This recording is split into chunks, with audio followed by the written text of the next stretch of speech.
Welcome home, good. What is it you did? Very well. Let me. Hey everybody, welcome back to Bloodborne. This is going to be part 20 of the Arcane playthrough, Farewell, good hunter. which has kind of turned out to be a semi-Arcane playthrough and almost sort of not an Arcane playthrough. I mentioned that mostly because I intended to put Arcane gems on the weapon at first, once I got my Arcane really high, but I'm finding through testing off camera and some other things that I've done that the arcane gems just aren't quite as powerful unless you farm for them in the chalice dungeons. So I've pretty much just stuck with the fire gems on the weapons for the most part and the arcane spells. Of course, the arcane spells are powerful as hell with 99 arcane. So that's been an extremely fun experiment to do, especially with the amygdala fight, where I just use the executioner's glove, and I think that I use a call beyond in some of the later chalice dungeon areas. And I mention that mostly because at the time of doing the commentary for this playthrough is done. I have completely finished all of the recording for it as far as the footage goes, and just need to do commentary over the rest of it. And it's a really good feeling. It's really good to have this completed and just a little bit more work to do before I can put it all up. And I actually think that from this episode, or maybe the next episode on, I am going to start uploading these about 2 a day so that I can get to my next playthrough, which is going to be Dark Souls 3, which I may also upload around the same time as this episode goes up. So I'm not 100% sure on the timeline of everything that's going to happen, but I just wanted to give a little tiny update there as to what the future would be a little bit and where I'm actually at as far as this playthrough is concerned. Now, getting back to the actual level at hand, you can see these winter lanterns here. And I'm just going to take them down with a bunch of Augur of Abretus here. But these guys are frenzying me really, really quickly. And part of the reason is because the winter lanterns just frenzy you quickly anyways. But I also have 44 insight, and the more insight you have, the higher your frenzy goes up. Or should I say, the quicker your frenzy goes up. But as long as you have a heavy weapon or you have Augur of Breedis, you can basically stop these winter lanterns in their tracks, knock them down, stun lock them, what have you. And I like the way that this little encounter is set up. They've got all of these options for, cover that are going on, and you can kind of hide behind them to try to get yourself some time from the Winter Lantern's gaze. And I always thought that this section, and the Nightmare of Mensis in general, was kind of cool just because it used this stealth-based cover type deal to prevent you from getting frenzied. Just something really nice and interesting and different to put in a game like this. So as you can see, the Winter Lantern saw me for literally just probably half a second, and that's my frenzy meter going up to almost full. I probably should have gone and spent all of my insight before actually coming here, but I didn't want to buy anything in the shop. I don't think I really need anything. Though at some point, I think I actually do go and spend all of my insight just so I don't have to worry about frenzy as much.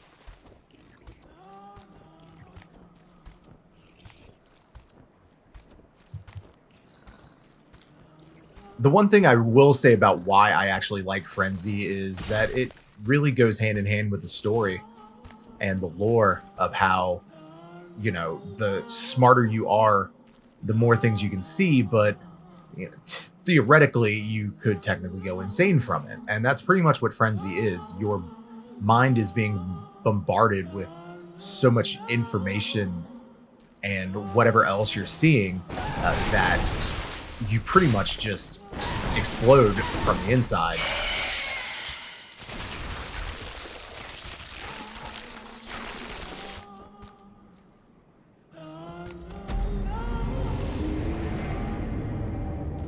At least that's what frenzy sort of means to me. Now, I didn't want to talk during the grab attack that the Winter Lantern did because I think that's one of the only times you actually see it. And I think that the grab attack is one of the most creepy and unsettling things that a monster who looks like that could definitely have. And then you've got these spiders with the heads of humans, and they have that little, like, monk bowl cut.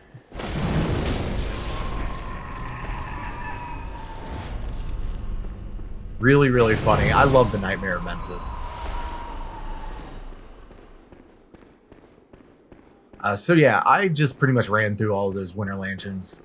I didn't really see a need to kill the rest of them. You've seen me kill a few of them.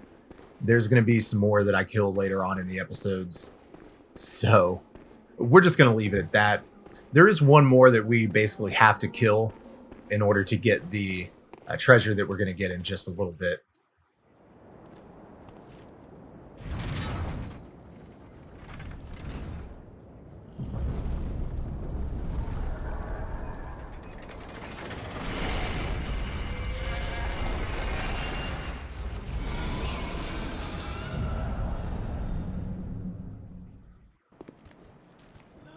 So that was the Brain of Mensis that we just flipped the switch on and launched into the abyss. So now we don't have to worry about the Brain of Mensis doing any frenzy damage to us if we go to the outside again. But we're definitely going to come up on these rafters here and try to take out this Winter Lantern here.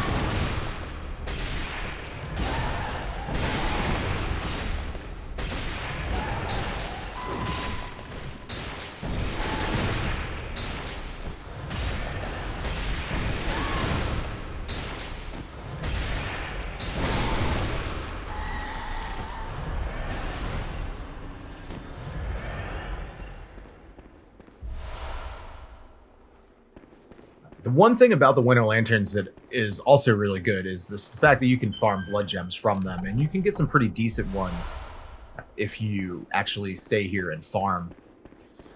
The item that we just got is the Choir Bell, and what that will do is for a few, I think 7 Quicksilver bullets, you can heal the members of your party. Like if you're co-oping with somebody. And it's a pretty decent heal from what I remember. I think I used it in one of the later Chalice dungeons when I summoned people for some co-op. Not other players, but just NPCs so that we can take a look at what some of the NPCs are like in this game.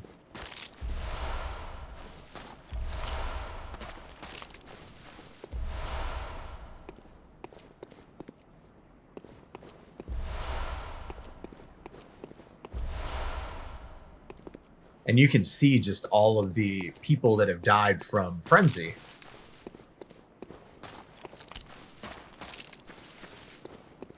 Just laying there on their knees, their blood being frozen after it spears out of them.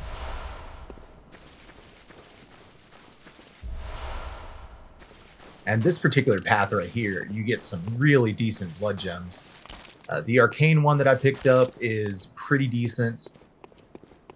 That blood tinge one is pretty decent from what I remember. And I think around this area you can get a physical blood gem. And the good thing about all of those is they can fit into any slot, as opposed to whether they're waning or triangle or the other one. I can't remember. I think it's called radial. Yeah, it's called radial. But you come down here after you drop the Brain of Mensis down, and you can get that blood rock. which means that you can get your weapon to +10.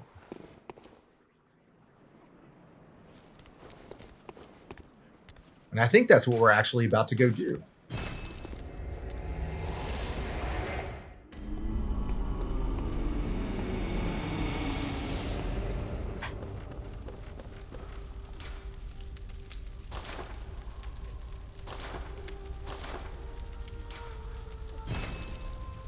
So yeah, there we have it. We have a +10 Saw Spear now.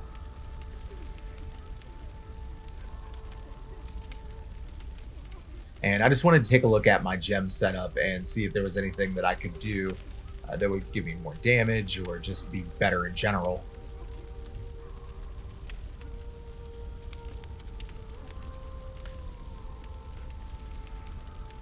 Because in just a little bit, we are going to do the final run to Murgo's wet nurse, and we're actually going to fight her towards the end of this episode.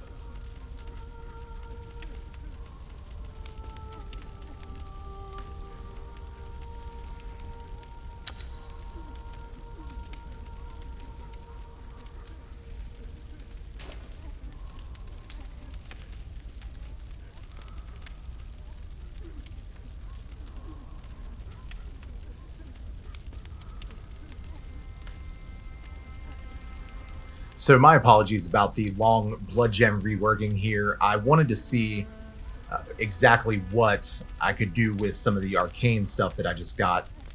And it turns out it's, like I said earlier in the episode, that it's just not as good as I was hoping it would be.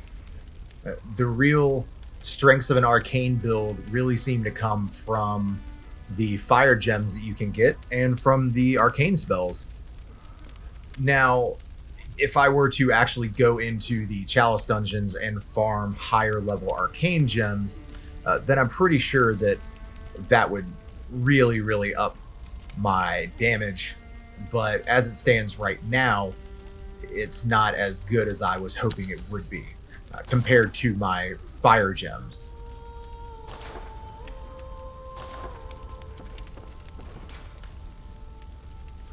And then we're just going to check on our Carol runes as well. I never equipped that moon rune from before, so we're going to equip that. And I don't really think that I changed anything else there.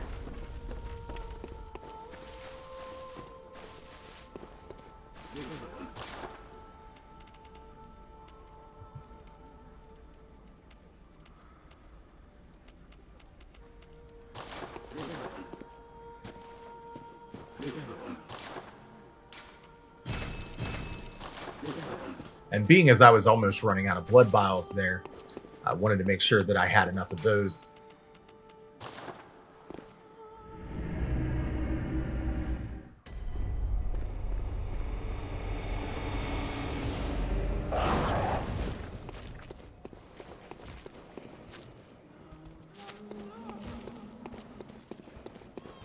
And there you can hear the Winter Lantern song, and you can actually hear Murgo crying.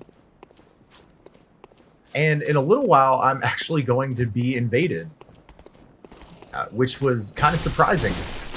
I didn't really think that that was going to happen, because it didn't happen in the Nightmare Frontier.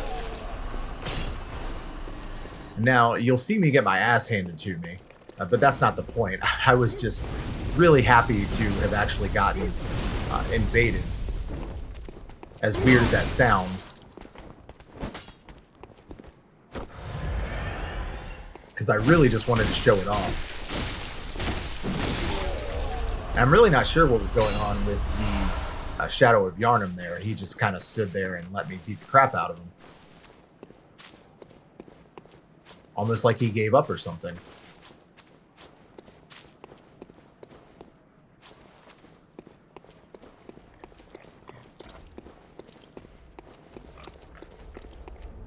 Yeah, so you can see right there, Sinister Bell resonates with another. That means that I am about to get invaded. So it's really cool that this sort of gives you like a little bit of a heads up that you're actually going to be invaded before you do.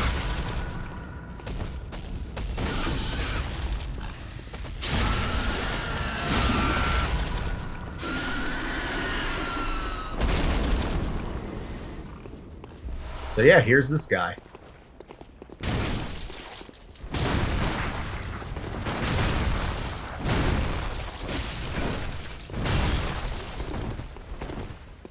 I tried to get some parries off on him, but it didn't quite work out.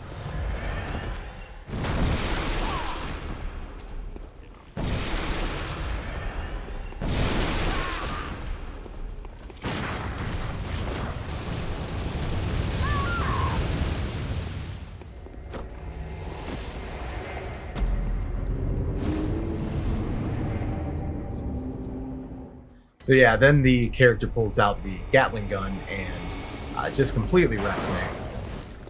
Which I don't even think I pick up the Gatling gun in this playthrough. In fact, I'm pretty sure that I don't remember picking it up.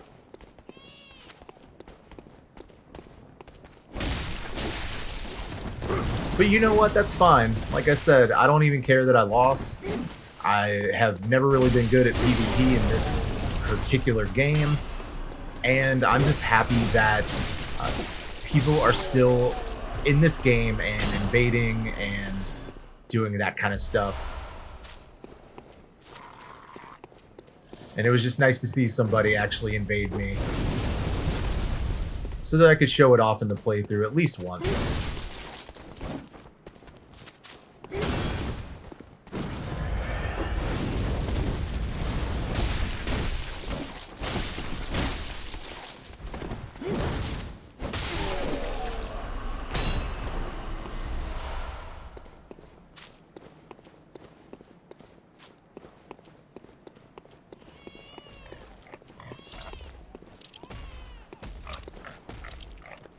This is a really creepy sight. You can kind of see it. This pig picked up my blood echoes, and because of how many eyes he has on the front, all of them are glowing, and you can see that reflected in his head there, and it's super creepy looking.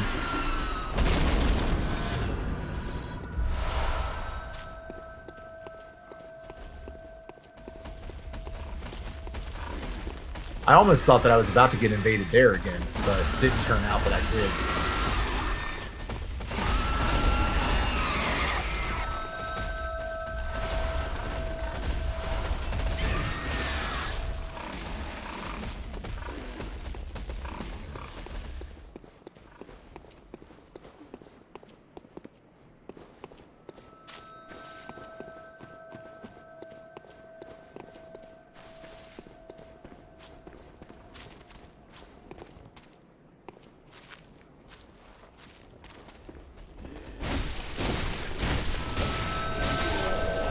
And that guy will ambush you if you let him.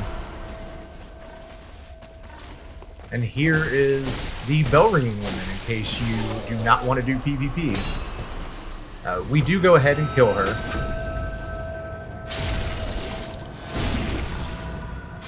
Just because I was potentially going to get invaded again at some point. And having it shown it off once, I didn't think there was a need for it to actually happen again. Plus, I didn't want to show how bad I was yet again. No, I'm kidding about that part, of course.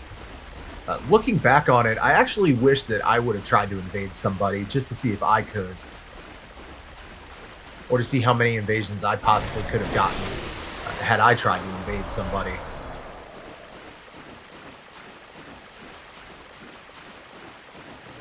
But I didn't think about it until it was a little bit too late. So it just kind of is what it is at this point. Like I said earlier in the episode, the playthrough is actually completed. I just need to do all of the commentary.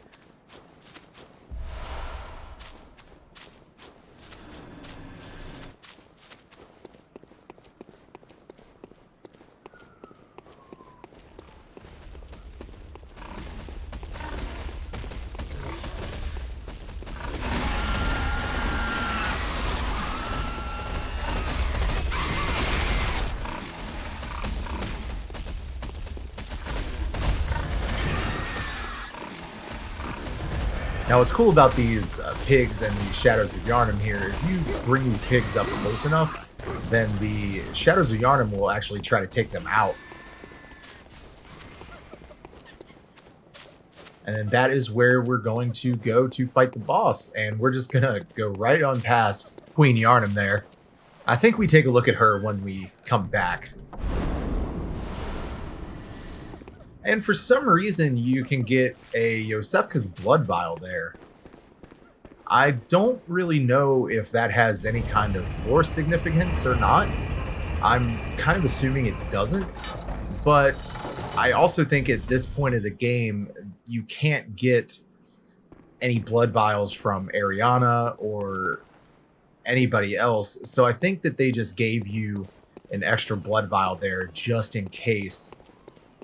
And also, if you never went back to Yosefka's clinic, that's another way that you can get whatever lore that you can grab from her blood vial.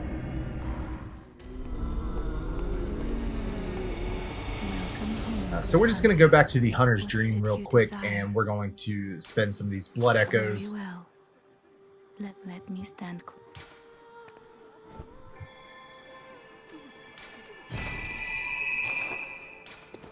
Farewell, may you. Currently at 40 Arcane.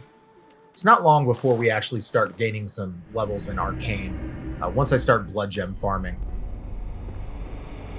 And real quick before we go back and fight Murgo's Wet Nurse, we're actually going to go to Cathedral Ward here. And we're going to see that the old lady is no longer there. The skeptical man has nothing to say. He's been saying the same stuff pretty much through the entire game.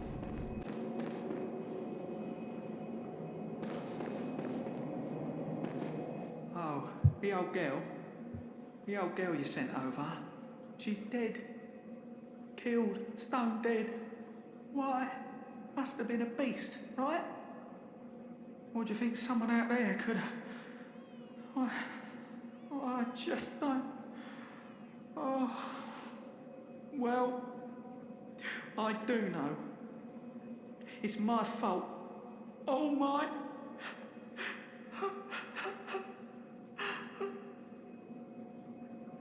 Was it a beast?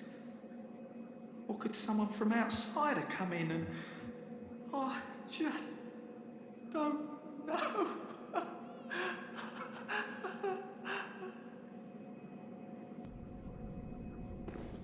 This poor guy. He's so sad that the old lady is apparently dead. I should have gone out and looked for her. I think maybe you can find her body, but I'm not 100% certain on that.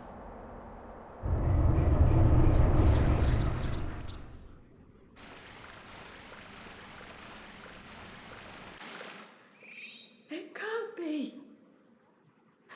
This is a nightmare.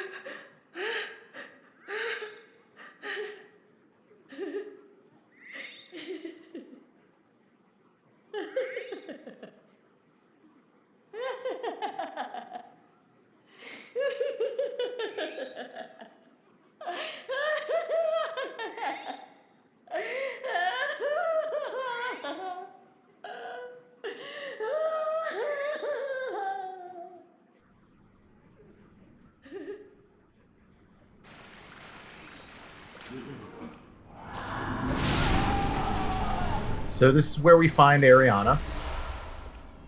She became pregnant and had a celestial child.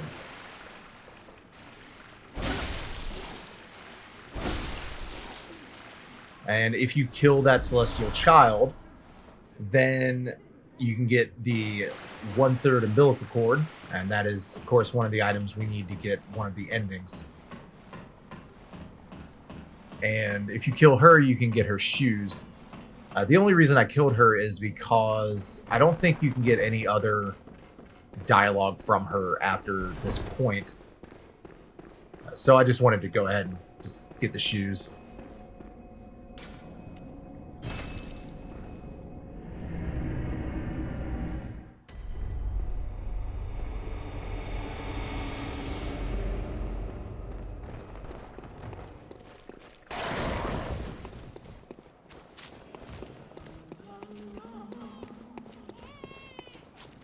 But here we are back in the Nightmare Mensis, and really all we need to do is run up to this elevator here and go back up.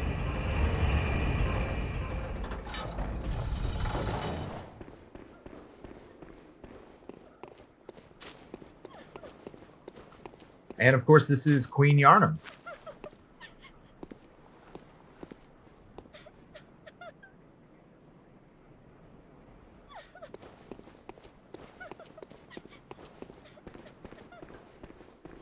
So once we go up this elevator, we are going to be in the Murgo's Wet Nurse Arena.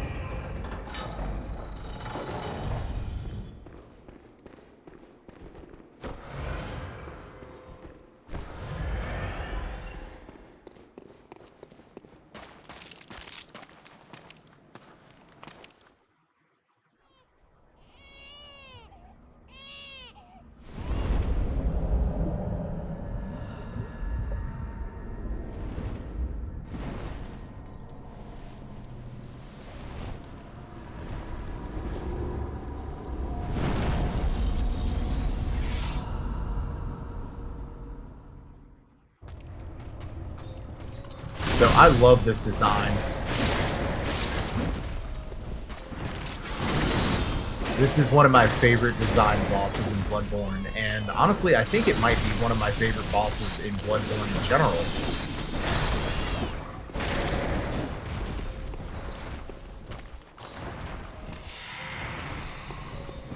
And the reason I am talking over this is because I actually died in this fight. It's not something that really typically happens, but she used this move that she can sometimes use and sometimes not.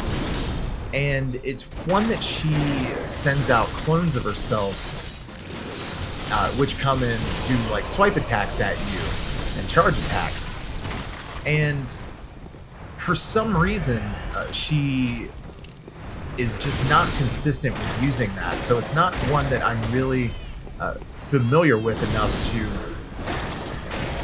be able to avoid consistently all the time. See right here, this is what she's about to do.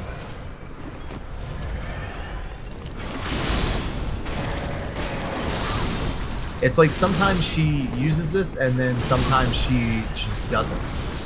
I will go through like maybe 2 or 3 playthroughs and never see it, and then the 4th playthrough I'll see it and not always know what to do because I'm just not as used to it.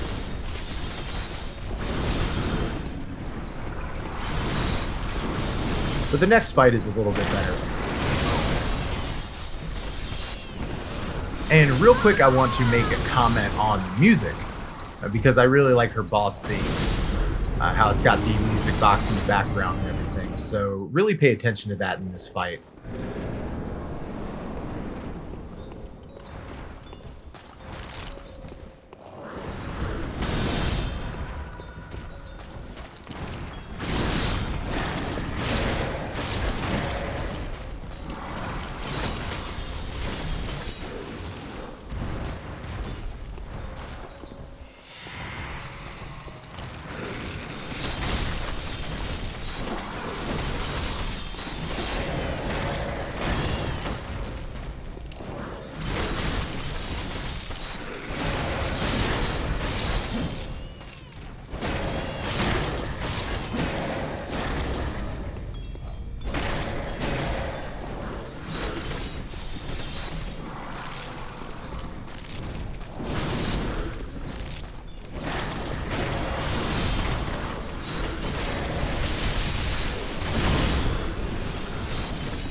All right, so that is the end of Murgo's Wet Nurse and the end of the nightmare.